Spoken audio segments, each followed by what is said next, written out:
your hands stop. Not because you heard something, not because you're scared. You've been in rooms like this before, rooms that used to hold someone alive.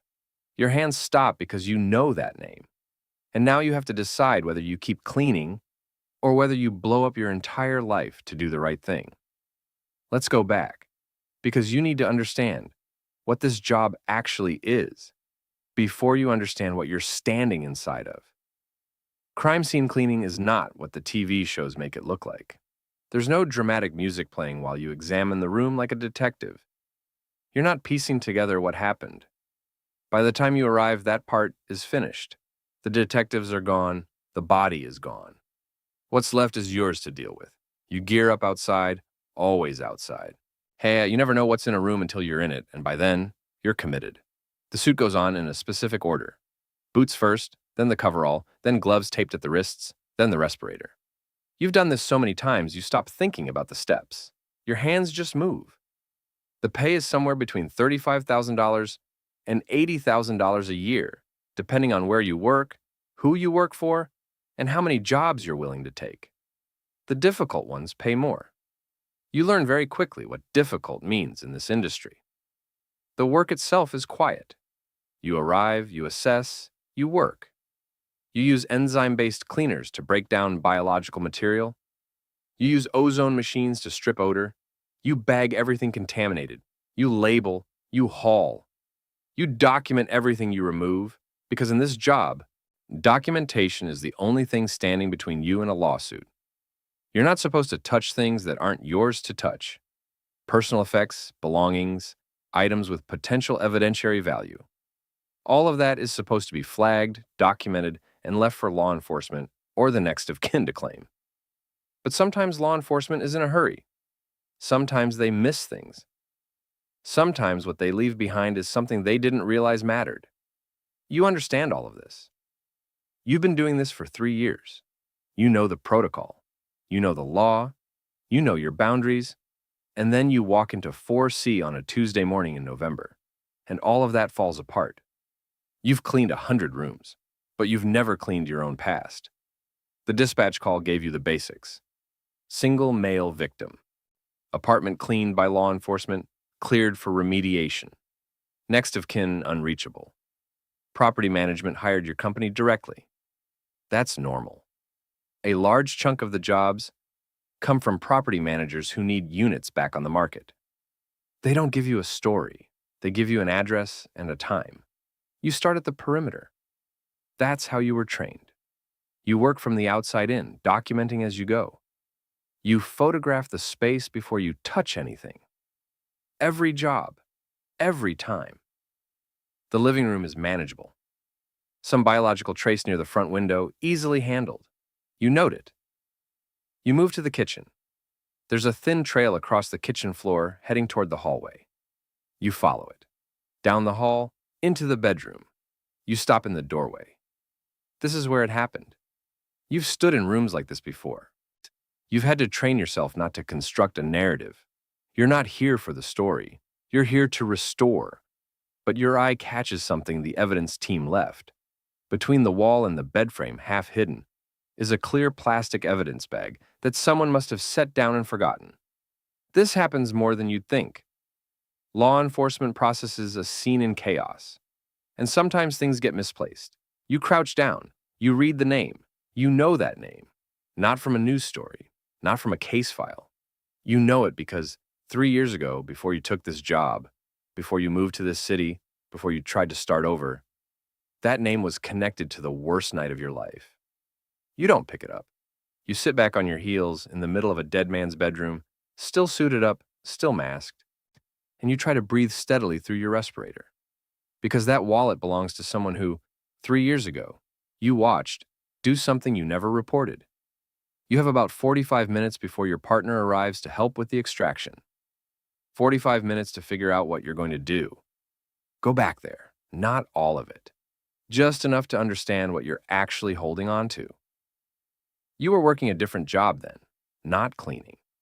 You were doing overnight building maintenance for a residential complex on the east side of the city. It was the kind of job where you were supposed to be invisible. Fix the elevator, replace the bulb, Don't make eye contact. At 2:17 in the morning, you heard something in the stairwell. You pushed open the door. You saw two men, and one of them was the man whose wallet is now sitting in an evidence bag 3 feet from your knees. He was standing. The other man was on the ground, not moving. Not clearly, not definitively, but not moving. You backed out of the stairwell. You told yourself what you saw wasn't clear. You told yourself you didn't know what was happening.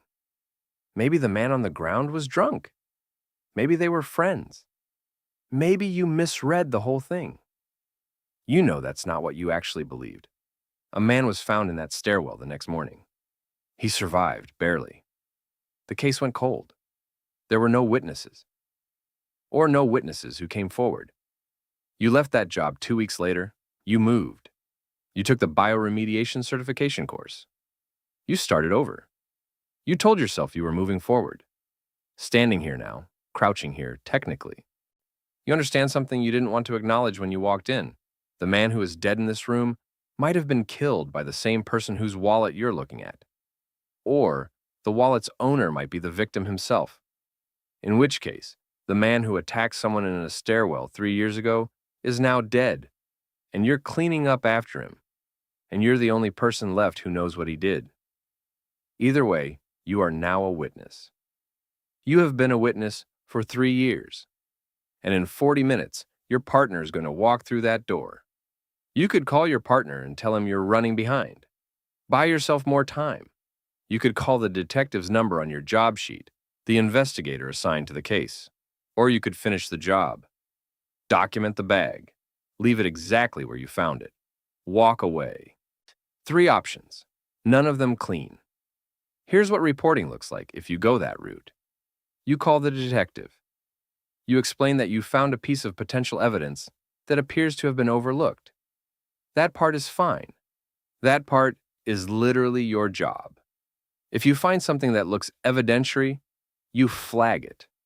You have that number specifically for this reason. But then they ask you questions. They want to know why you hesitated. They want to know if you recognize the name. And once they pull the thread, they pull everything. You become a witness in an open investigation. Your name goes on a report. And then someone pulls the cold case from 3 years ago and notices a maintenance worker was on shift that night. And that maintenance worker shares a name with the current witness, and the questions compound. Hey, why didn't you report what you saw in the stairwell? Were you paid not to? Were you involved? Do you know the victim from the cold case? Do you have a connection to the deceased in apartment 4C? They won't be hostile, not at first. But you know how this works. You've spent 3 years cleaning up after violent events. You understand that once you're in the room, the questions don't stop at what you meant to say. They go to everything you didn't. Now flip it. You stay quiet. You document the bag as found property, note its location, leave it in place for law enforcement to retrieve, and finish the job. This is also technically correct. You're not law enforcement. You're not required to investigate. You're required to document and preserve. But here's what that choice costs you. If the wallet belongs to the victim in this room, then someone hurt him and got away with it. If the wallet belongs to a third party connected to the crime, then evidence that could close a case sits in a bag that might get processed slowly or misfiled or overlooked again. And you know something that could help connect dots. You've known it for 3 years. You just never had to stare at it directly before. There's a version of this decision where you tell yourself, you're protecting yourself. You have a family. You have a life you rebuilt. You have a job that requires trust, that requires a clean record, that requires that property managers and insurance companies believe you operate by the book. And there's a version of this decision where you sit with what you actually know, that you watched something happen and you walked away from it, that a man was nearly killed and you said nothing, that you built your new life on top of that silence the way you build new flooring over contaminated subfloor. It looks fine from the surface. You just hope nobody ever lifts the boards. 20 minutes until your partner arrives. You've cleaned trauma from 300 rooms. You know what removal looks like. You know what preservation looks like. The question that's been sitting underneath every job for 3 years is this: what do you do when the contamination is inside you? The job description says You restore spaces to a safe and habitable condition. It does not say anything about what you do with what you find inside yourself when you're doing it. Here is what you know about the people who work this job long term, the ones who stay in it past the 2-year mark. They develop what some call compartmentalization, but that word is too clean for what it actually is. What they actually develop is a skill for treating the space as separate from what the space means. The carpet is just carpet. The stain is just a problem to solve. The objects left behind are just objects. If you let the room become a story, you can't do the job. You start writing. You log the bag. Location, description, contents, as visible through exterior. You note that it appears to have been left by law enforcement and requires retrieval by the assigned investigator. This is within protocol. This is exactly what you're supposed to do. But then you stop writing, and you add a note.